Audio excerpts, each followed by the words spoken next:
ಗುಡಿಬಂಡೆ ತಾಲೂಕಿಗೆ ಸೇರಿರುವ ಹಳೆ ಗುಡಿಬಂಡೆ ಹಾಗೂ ಸುತ್ತಮುತ್ತಲಿನ ಗ್ರಾಮಗಳಲ್ಲಿ ರೈತರು ದಶಕಗಳಿಂದ ಆಲೂಗಡ್ಡೆ ಬೆಳೆ ಬೆಳೆಯುವ ಮೂಲಕ ತಮ್ಮ ಜೀವನೋಪಾಯ ಸಾಗಿಸುತ್ತಿದ್ದಾರೆ. ಆಲೂಗಡ್ಡೆ ಈ ಪ್ರದೇಶದ ಪ್ರಮುಖ ಆರ್ಥಿಕ ಬೆಳೆ ಎಂದೇ ಗುರುತಿಸಿಕೊಂಡಿದ್ದು ಅನೇಕರ ಜೀವನಕ್ಕೆ ಆಧಾರವಾಗಿದೆ. ಆದರೆ ಈ ವರ್ಷ ಪ್ರಕೃತಿಯ ವೈಪರೀತ್ಯವು ರೈತರ ಕನಸುಗಳನ್ನು ನುಚ್ಚುನೂರು ಮಾಡಿದೆ. ಕಳೆದ ಒಂದು ತಿಂಗಳಿನಿಂದ ತುಂತುರು ಮಳೆ ಹಾಗೂ ತಣ್ಣನೆಯ ಗಾಳಿ ನಿರಂತರವಾಗಿ ಬೀಳುತ್ತಿದ್ದು ಬಿತ್ತನೆ ಮಾಡಿದ ಆಲೂಗಡ್ಡೆ ಗಿಡಗಳಿಗೆ ದೊಡ್ಡ ಹೊಡೆತ ಬಿದ್ದಿದೆ. ಬಿತ್ತನೆ ಮಾಡಿದ ಬೀಜಗಳು ಸರಿಯಾಗಿ ಮೊಳಕೆ ಬಾರದಿದ್ದು ಮೊಳಕೆ ಬಂದ ಪ್ರದೇಶದಲ್ಲಿಯೂ ತೇವಾಂಶ ಹೆಚ್ಚಾದ ಪರಿಣಾಮ ಗಿಡಗಳು ಕೊಳೆಯುತ್ತಿವೆ. ಮಣ್ಣು ಒಣಗದ ಕಾರಣದಿಂದ ಬೆಳೆ ಬೇರು ಹಂತದಲ್ಲೇ ಕೊಳೆತು ಹೋಗುವ ಪರಿಸ್ಥಿತಿ ಎದುರಾಗಿದೆ ಹಾಗೂ ದಿನನಿತ್ಯ ಔಷಧಿ ಸಿಂಪಡಿಸುತ್ತಿದ್ರೂ ಪ್ರಯೋಜನವಾಗುತ್ತಿಲ್ಲ.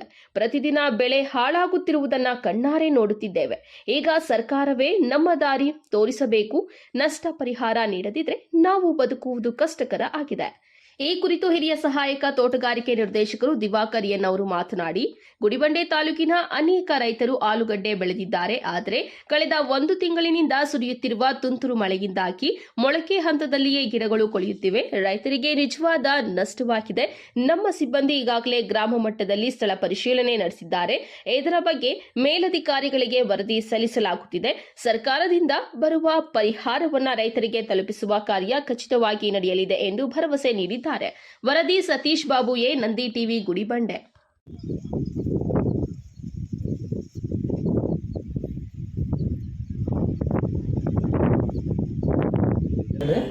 ನಾನು ಇಲ್ಲಿ ಪ್ರಭಾರೆ ಹಿರಿಯ ಸಹಾಯಕ ತೋಟಗಾರಿಕಾ ನಿರ್ದೇಶಕರಾಗಿ ಕೆಲಸ ನಿರ್ವಹಿಸ್ತಾ ಇದ್ದೀನಿ.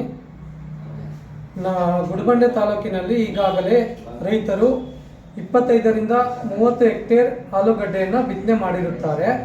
ಅದೇ ರೀತಿ ಬೆಳೆ ಸಮೀಕ್ಷೆ ಕಾರ್ಯವನ್ನು ಕೈಗೊಳ್ಳಲಾಗುತ್ತಿದೆ.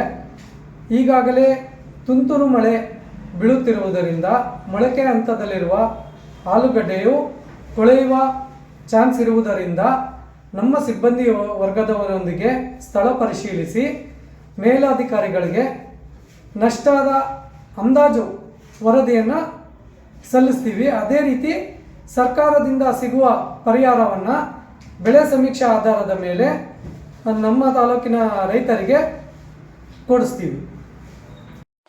ಹಳೆ ಗುಡಿಬಂಡೆ ಗ್ರಾಮಸ್ಥ ನಾನು. ನಮಗೆ ಈ ಗುಡಿಬಂಡೆ ತಾಲೂಕು ಹಳೆ ಗುಡಿಬಂಡೆ ಗ್ರಾಮದಲ್ಲಿ ರೂಢಿ ಬೆಳೆ ಅಂತಂದರೆ ಆಲೂಗಡ್ಡೆ ನಾವು ಹೆಚ್ಚಾಗಿ ಬೆಳೀತೀವಿ. ನಮಗೆ ಪ್ರತಿ ವರ್ಷವೂ ಆಲೂಗಡ್ಡೆ ಸೀಸನಲ್ಲಿಂದ ಹಿಡಿದು ನಾವು 2 ಸರಿ ಹಾಕ್ತೀವಿ. ಒಂದು ಎಕರೆಗೆ ಇವಾಗ ಇರತಕ್ಕಂಥ ಅಂಕಿಅಂಶಗಳ ಪ್ರಕಾರವಾಗಿ ನಮ್ಮ ಒಂದು ಎಕರೆ ಬೆಳೆ ಬೆಳಿಬೇಕು ಅಂದರೆ 1 ವಾರದಿಂದ 2 ಲಕ್ಷ ರೂಪಾಯಿ ಖರ್ಚು ಬರುತ್ತೆ. ಏನು ಬೀಜದ್ದು ಮಾತ್ರನೇ ಅಷ್ಟಾಗುತ್ತೆ. ಅದಾದ ಮೇಲೆ ನಾವು ಮತ್ತೆ ಪ್ರತಿ ವಾರಕ್ಕೊಂದು ಸರಿ ಔಷಧಿಯನ್ನು ಸಿಂಪಡಣೆ ಮಾಡಬೇಕಾಗುತ್ತೆ. ಅದಕ್ಕೊಂದು ಎಕರೆಗೆ ಬಂದು ಒಂದು 5,000ದಿಂದ 8,000 ರೂಪಾಯಿ ತನಕ ಖರ್ಚು ಮಾಡಬೇಕಾಗುತ್ತೆ. ಇಷ್ಟೆಲ್ಲ ಖರ್ಚು ಮಾಡಿ ನಾವು ಈ ಬೆಳೆಗಳನ್ನು ತೆಗೆದುಕೊಂಡು ಮಾರ್ಕೆಟ್ಗೆ ಹೋದರೆ ಮಾರ್ಕೆಟಲ್ಲಿ ಸರಿಯಾದಂಥ ಬೆಲೆಯೂ ಸಿಗೋಲ್ಲ. ಅದರ ಪ್ರಕಾರವಾಗಿ ಹೋದರೆ ಹೋಗಲಿ ಅಂತ ಪ್ರಕೃತಿ ವೈಕೋಪದಿಂದ ಮಳೆ ಪ್ರತಿನಿತ್ಯ ಮಳೆ ಬಂದು ಇದು ಪ್ರತಿದಿನ ಔಷಧಿ ಹೊಡಿಬೇಕಾದ ಪರಿಸ್ಥಿತಿ ನಿರ್ಮಾಣ ಆಗಿದೆ ನಮಗೆ. ಇದರ ಬಗ್ಗೆ ನಮ್ಮ ಘನ ಸರ್ಕಾರದವರು ಗಮನ ಹರಿಸಿ ಇದಕ್ಕೆ ಸಂಬಂಧಪಟ್ಟಂಥ ಇಲಾಖೆ ಆದಂಥ ಕೃಷಿ ಇಲಾಖೆ ಆಗಿರ್ಬೋದು, ತೋಟಗಾರಿಕೆ ಇಲಾಖೆ ಆಗಿರ್ಬೋದು, ಈ ಇಲಾಖೆಗಳು ಬಂದು ಇದರ ಸಮೀಕ್ಷೆಯನ್ನು ಮಾಡಿ ಸರ್ಕಾರಕ್ಕೆ ವರದಿಯನ್ನು ಕೊಟ್ಟು ನಮ್ಮ ಬೆಳೆ ಎಷ್ಟು ನಷ್ಟ ಆಗಿದೆ, ಏನಾಗಿದೆ ಅಂತ ಅಂಕಿಅಂಶಗಳ ಪ್ರಕಾರವಾಗಿ ಸರ್ಕಾರಕ್ಕೆ ಮನವಿ ಸಲ್ಲಿಸಿ ನಮಗೆ ಪರಿಹಾರ ಕೊಡಿಸಿದ್ರೆ ಬಹಳ ಒಳ್ಳೆಯದಾಗುತ್ತೆ. ಈ ಭಾರತ ದೇಶದ ಒಂದು ಬೆನ್ನೆಲುಬಾಗಿರ್ತಕ್ಕಂಥ ನಮ್ಮ ರೈತರನ್ನು ಉಳಿಸ್ಕೊಂಡ್ರೆ ಮಾತ್ರ ಮುಂದಿನ ದಿನಗಳಲ್ಲಿ ನಮ್ಮ ಭಾರತ ದೇಶ ಒಂದಿದೆ ಅಂತ ಗೊತ್ತಾಗಲಿಕ್ಕೆ ಅವಕಾಶ ಮಾಡಿಕೊಡ್ತಾರೆ. ನಮ್ಮಂಥ ರೈತರನ್ನ ಕಾಪಾಡ್ಕೋಬೇಕಾದ ಜವಾಬ್ದಾರಿ ಸರ್ಕಾರಕ್ಕಿದೆ.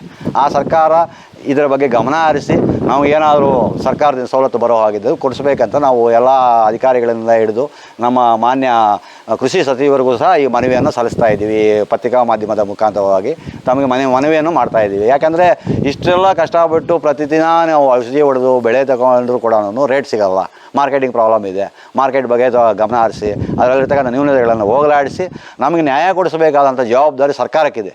ಯಾಕಂದರೆ ನಾವು ರೈತ ಇಲ್ಲ ಅಂತಂದರೆ ಅನ್ನ ಇಲ್ಲ. ಇವತ್ತು ಅನ್ನ ಇಲ್ಲದೆ ನಾವು ರೈತ ಬೆಳೆದರೆ ಮಾತ್ರ ನಾವು ಯಾವುದೋ ಒಂದು ಸಾಫ್ಟ್ವೇರ್ ಕಂಪ್ನಿಯಲ್ಲಿ ಕೂತ್ಕೊಂಡು ಕಂಪ್ಯೂಟ್ರಲ್ಲಿ ಆಪ್ರೇಟ್ ಮಾಡಿದ್ರೆ ಅಕ್ಕಿ ಬರೋದಿಲ್ಲ, ರಾಗಿ ಬರೋದಿಲ್ಲ, ಆಲೂಗಡ್ಡೆನೂ ಬರೋದಿಲ್ಲ, ತರಕಾರಿನೂ ಬರೋದಿಲ್ಲ. ಆಚೆಗೆ ನಾವೇನಾದರೂ ಇಲ್ಲಿ ರೈತರು ಉಳ್ಕೊಂಡು ನಾವು ಬೆಳೆದರೆ ಮಾತ್ರ ನಮ್ಮ ಜನರಿಗೆ ಬೇಕಾದಂಥ ದಿನನಿತ್ಯ ಆಹಾರ ಪದಾರ್ಥಗಳನ್ನು ನಾವೇ ಬೆಳ್ಕೊಡ್ಬೇಕಾಗುತ್ತೆ. ನಾವೇ ಇಲ್ಲ ಅಂತಂದರೆ ನಮ್ಮ ಮುಂದಿನ ದಿನಗಳಲ್ಲಿ ಬಹುಶಃ ಅನ್ನೋದು ಭಾರತದ ಒಂದು ಇದನ್ನು ಬೆನ್ನೆಲುಬು ಅಂತ ಕರೀತಕ್ಕಂಥ ಒಂದು ಪದಾನೇ ಹೊಟ್ಟೋಗ್ಬಿಡುತ್ತೆ. ಯಾಕಂದರೆ ಇವಾಗ ಏನು ಹೆಚ್ಚು ಕಮ್ಮಿ ರಿಯಲ್ ಎಸ್ಟೇಟ್ ಅಂತ ಬಂದು ಮಾಫಿಯಾಗಳು ಮಾಡಿ ಜಮೀನುಗಳ ಒಳ್ಳೆ ಜಮೀನುಗಳೆಲ್ಲನೂ ಆಕ್ರಮಣ ಮಾಡಿಕೊಂಡು ಬೇರೆ ಬೇರೆ ಫ್ಯಾಕ್ಟ್ರಿಗಳು ಕಟ್ತಾ ಇದ್ದಾರೆ. ಬಟ್ ಫ್ಯಾಕ್ಟ್ರಿಯಲ್ಲಿ ಬೀಜ ಇದು ಬೆಳೆಯೋಕ್ಕಾಗಲ್ಲ, ಏನು ನಾವು ಭತ್ತ ಬೆಳೆಯೋಕ್ಕೂ ಆಗಲ್ಲ, ರಾಗಿ ಬೆಳೆಯೋಕ್ಕಾಗಲ್ಲ, ಆಲೂಗಡ್ಡೆ ಬೆಳೆಯೋಕ್ಕಾಗಲ್ಲ. ಅದರಿಂದ ನಾವು ಉದ್ಧಾರ ಆಗಿದ್ದೀವಿ, ಅಭಿವೃದ್ಧಿ ಆಗಿದೆ ನಮ್ಮ ದೇಶ ಅಂತಂದರೆ ಸರಿ ಇಲ್ಲ. ಅದು ರೈತರ ಉದ್ಧಾರ ಆದರೆ ಮಾತ್ರ ದೇಶ ಉದ್ಧಾರ ಆಗ್ತಕ್ಕಂಥದ್ದು. ಈ ಮನಗಂಡು ಈ ಪ್ರತಿದಿನ ಬೀಳ್ತಕ್ಕಂಥ ಮಳೆ, ಜಡಿ ಮಳೆ ಹಿಡ್ಕೊಂಡು ಬೆಳಗ್ಗೆಯಿಂದ ಸಂಜೆವರೆಗೂ ಮಳೆ ಬೀಳ್ತಾನೇ ಇರುತ್ತೆ. ಆಲೂಗಡ್ಡೆಗೆ ಮಳೆ ಕಮ್ಮಿ ಇರಬೇಕು, ಆದರೆ ಮಳೆ ಮಾತ್ರ ನಮಗೆ ಏನು ಪ್ರಕೃತಿ ಕೂಡ ನಮ್ಮ ಮೇಲೆ ದಯೆ ತೋರಿಸ್ತಾ ಇಲ್ಲ. ಪ್ರತಿನಿತ್ಯ ಮಳೆ ಬೀಳ್ತಾ ಇದೆ ನೋಡಿ, ಇಲ್ಲೇ ಕಾಣಿಸ್ತಾ ಇದೆ. ಏನೋ ಮಳೆ ಬಂದು ನಿಂತೋಗಿ ನೀರು ನಿಂತು ಆಲೂಗಡ್ಡೆ ಎಲ್ಲ ಕೊಳ್ತೋಗಿ ಬೆಳೆ ಬರ್ತಾ ಇಲ್ಲ. ಈ ಥರ ನಮ್ಗೆ ಬರ್ತಕ್ಕಂಥ ಲಾಭಾಂಶ ಅನ್ನೋದು ಇದೇ ತಿನ್ನಕ್ಕೆ ಬಿಡ್ತಾ ಇದೆ. ಈ ರೀತಿ ಇರ್ತಕ್ಕಂಥ ಪರಿಸ್ಥಿತಿಯಲ್ಲಿ ಸರ್ಕಾರ ನಮ್ಮ ಬಗ್ಗೆ ಗಮನ ಹರಿಸಿ ಇದಕ್ಕೆ ಸಂಬಂಧಪಟ್ಟಂಥ ಅಧಿಕಾರಿಗಳು ಬಂದು ಸಮೀಕ್ಷೆಗಳೆಲ್ಲ ನಡೆಸಿ ಒಂದು ಸರ್ಕಾರಕ್ಕೆ ವರದಿಯನ್ನು ಸಲ್ಲಿಸಿ ನಮಗೆ ನಷ್ಟ ಪರಿಹಾರವನ್ನು ಕೊಡಿಸಬೇಕು ಅಂತ ನಾವು ಎಲ್ಲ ಈ ಮಾಧ್ಯಮದ ಮುಖಾಂತರವಾಗಿ ಎಲ್ಲ ನಮ್ಮ ಸರ್ಕಾರಕ್ಕಾಗಿ ಮತ್ತು ಅಧಿಕಾರಿಗಳಿಗೆ ನಾವು ಒಂದು ಮನವಿ ಮಾಡ್ಕೊತಾ ಇದ್ದೀವಿ. Thank you sir, thank you.